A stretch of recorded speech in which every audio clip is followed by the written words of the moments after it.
ঔষধের প্যাকেটের গায়ে বিপি এবং ইউএসপি লেখা থাকে, একটু খেয়াল করে দেখবেন। এই বিপি এবং ইউএসপির মানে কি আমরা কি জানি? অ্যাকচুয়ালি বিশেষ করে আমরা যারা স্বাস্থ্যসেবার সাথে জড়িত, আমরা যারা নার্স, সরাসরি রুগীকে ওষুধ দিই। বিপি এবং ইউএসপি এর অর্থ কি আমাদের এজ এ নার্স জানা উচিত। আজকের এই ভিডিওর মাধ্যমে একদম স্পষ্ট হয়ে যাবেন বিপি এবং ইউএসপির মানে কি।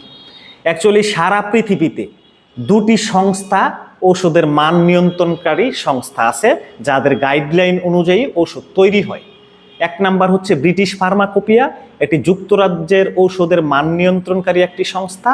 অন্যটি হচ্ছে ইউএসপি, ইউনাইটেড স্টেট ফার্মাকোপিয়া, এটি আমেরিকার ঔষধের মান নিয়ন্ত্রণকারী একটি সংস্থা।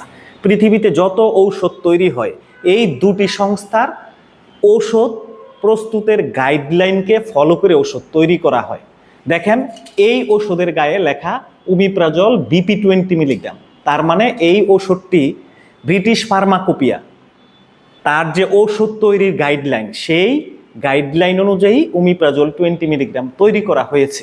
অ্যাকচুয়ালি বাংলাদেশের ঔষধ প্রশাসন অধিদপ্তর এই দুটি মানদণ্ডকেই ওষুধের গুণগত মান যাচাইয়ের জন্য স্বীকৃতি দেয়। এই দুটি সংস্থাই ওষুধের গুণগত মান, কম্পোজিশন, টোটাল বিষয়ে স্বীকৃতি দিয়ে থাকে। ধন্যবাদ সবাইকে। আসসালামু আলাইকুম।